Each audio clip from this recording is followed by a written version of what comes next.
بسم اللہ الرحمن الرحیم۔ آج کی ویڈیو میں ہم بات کریں گے حضرت ابراہیم علیہ السلام کی وفات کب اور کیسے ہوئی۔ حضرت ابراہیم علیہ السلام نے ایک دفعہ ایک فرشتے سے ملاقات کی۔ اس سے دریافت کیا کہ تم کون ہو؟ اس نے کہا میں ملک الموت ہوں۔ آپ نے پوچھا کیا ایسا ہو سکتا ہے کہ تم اپنی وہ صورت مجھے دکھاؤ جس سے تم مومنوں کی روح قبض کرتے ہو؟ کہا اچھا میری جانب سے ذرا منہ پھیر لیجئے۔ حضرت ابراہیم علیہ السلام نے منہ پھیر لیا۔ پھر جب نظر کی تو دیکھا کہ ایک خوبصورت اور خوش لباس حسین نوجوان ہے جس کے بدن سے خوشبو آ رہی ہے۔ آپ نے فرمایا کہ اگر مومن تم کو بغیر حسن و جمال کے نہ دیکھے تو اس کے لیے یہی بہتر ہے۔ پھر کہا کہ کیا ممکن ہے کہ تم مجھے اپنی وہ صورت دکھاؤ جس سے تم فاجروں کی روح قبض کرتے ہو؟ ملک الموت نے کہا کہ آپ کو اس کو دیکھنے کی طاقت نہیں۔ حضرت ابراہیم علیہ السلام نے کہا میں دیکھ سکتا ہوں۔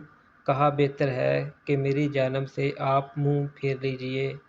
تھوڑی دیر کے بعد جب حضرت ابراہیم علیہ السلام کی نگاہ پڑی تو ایک ایسا سیاہ مرد شکل سیاہ لباس میں دیکھا جس کے بال جسم پر کھڑے ہیں اور بدبو آ رہی ہے اور اس کے منہ اور ناک سے آگ اور دھواں نکل رہا ہے۔ بس حضرت ابراہیم علیہ السلام بے ہوش ہو گئے۔ جب ہوش آیا تو ملک الموت سورہ اول میں نظر آئے۔ فرمایا اے ملک الموت اگر فاجر تم کو اس صورت میں دیکھیں تو اس کے عذاب کے لیے یہی کافی ہے۔ حضرت امام جعفر صادق علیہ السلام سے منقول ہے کہ رسول خدا صلی اللہ علیہ وآلہ وسلم نے فرمایا کہ حضرت ابراہیم علیہ السلام کی عمر 175 سال کی تھی۔ معتبر حدیث میں منقول ہے کہ حضرت سارہ نے حضرت ابراہیم علیہ السلام سے کہا کہ اے ابراہیم آپ ضعیف ہو گئے ہیں، خدا سے دعا کیجئے کہ ایک فرزند عطا فرمائے جس سے ہماری آنکھیں روشن ہوں، کیونکہ خدا نے آپ کو اپنا خلیل قرار دیا ہے، اگر چاہے گا تو وہ آپ کی دعا قبول کرے گا۔ حضرت ابراہیم علیہ السلام نے خدا سے دعا کی کہ ان کو ایک فرزند عطا فرمائے۔ خدا نے ان پر وحی فرمائی کہ ہاں ایک عقل مند لڑکا تمہیں عطا کروں گا۔ ابراہیم علیہ السلام اس خوشخبری کے 3 سال تک منتظر رہے۔ پھر خدا کی طرف سے وہ موقع آیا کہ جب حضرت سارہ نے کہا اے ابراہیم علیہ السلام آپ ضعیف ہو گئے ہیں اور آپ موت کے قریب ہونے کو ہیں، آپ ایسا کریں کہ خدا آپ کی موت میں تاخیر کرے اور عمر دراز کرے تاکہ آپ میرے ساتھ لمبی زندگی گزاریں تو زیادہ بہتر ہوگا۔ ابراہیم علیہ السلام نے خدا سے سوال کیا جیسا کہ حضرت سارہ نے التماس کی تھی۔ حق تعالیٰ نے ان کو وحی کی جس قدر چاہوں تم کو زندگی عطا کر دوں۔ حضرت ابراہیم علیہ السلام نے حضرت سارہ کو خبر دی۔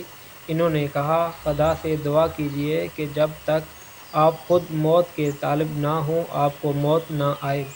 ابراہیم علیہ السلام نے دعا کی اور حق تعالیٰ نے مستجب فرمائی۔ جب حضرت ابراہیم علیہ السلام نے دعا کی مقبولیت کی خبر حضرت سارہ سے بیان کی تو حضرت سارہ نے کہا خدا کا شکر کیجئے اور کھانا پکوائیں اور فقیروں اور اہل حاجت کو تقسیم کیجئے۔ حضرت ابراہیم علیہ السلام نے دعوت عام کی۔ جب لوگ حاضر ہوئے تو ان میں ایک کمزور نابینا بوڑھا شخص بھی تھا جس کے ساتھ اس کو سہارا دینے کے لیے ایک شخص بھی تھا۔ وہ دسترخوان پر بیٹھا۔ جب وہ لقمہ اٹھا کر منہ میں لے جانا چاہتا تو اس کا ہاتھ ہل جاتا اور لقمہ دہانے سے بائیں ہو جاتا تھا، یہاں تک کہ ایک مرتبہ لقمہ اس کی پیشانی پر جا لگا۔ اس کے ساتھی نے اس کا ہاتھ پکڑ کر اس کے منہ تک نوالا پہنچایا۔ پھر اس نابینا نے دوسرا نوالا لیا، اس کا ہاتھ کانپا اور لقمہ اس کی آنکھوں تک جا پہنچا۔ حضرت ابراہیم علیہ السلام کی نگاہ اسی کی جانب تھی۔ آپ کو یہ حال دیکھ کر حیرت ہوئی اور اس کے ساتھی سے اس حال کا سبب دریافت کیا۔ اس نے کہا، آپ اس مرد کا جو حال ملاحظہ کر رہے ہیں یہ کمزوری اور بڑھاپے کی سبب سے ہے۔ ابراہیم علیہ السلام نے اپنے دل میں سوچا کہ میں اگر بہت بوڑھا ہو جاؤں گا تو اسی مرد کی طرح ہو جاؤں گا۔ پھر آپ نے دوبارہ خدا سے دعا کی کہ خداوند، میری موت کا وہی وقت بہتر ہے جو میرے لیے پہلے تو نے مقرر کیا ہے، کیونکہ اس حال کو مشاہدہ کرنے کے بعد مجھے زیادہ عمر کی ضرورت نہیں ہے۔ حدیث معتبر میں حضرت امیر المومنین علی رضی اللہ تعالیٰ عنہ سے منقول ہے کہ جب خدا نے چاہا کہ ابراہیم علیہ السلام کی روح قبض کرے تو ملک الموت کو ان کے پاس بھیجا۔ کہا، السلام علیکم یا ابراہیم۔ آپ نے سلام کا جواب دیا۔ فرمایا، کیا تم اس لیے آئے ہو کہ اپنے اختیار سے مجھے آخرت کو لے چلو یا موت کی خبر لائے ہو؟ ملک الموت نے کہا کہ جی، میں اسی لیے آیا ہوں اور آپ کو آپ کی خواہش سے خدا کی ملاقات اور عالم قدس کی جانب دعوت دیتا ہوں، لہذا قبول کیجیے۔ ابراہیم علیہ السلام نے فرمایا، کبھی تم نے دیکھا ہے کہ دوست اپنے دوست کو مار ڈالے؟ ملک الموت واپس گئے اور کہا کہ خداوند کریم، تو نے سنا جو کچھ تیرے خلیل ابراہیم علیہ السلام نے کہا۔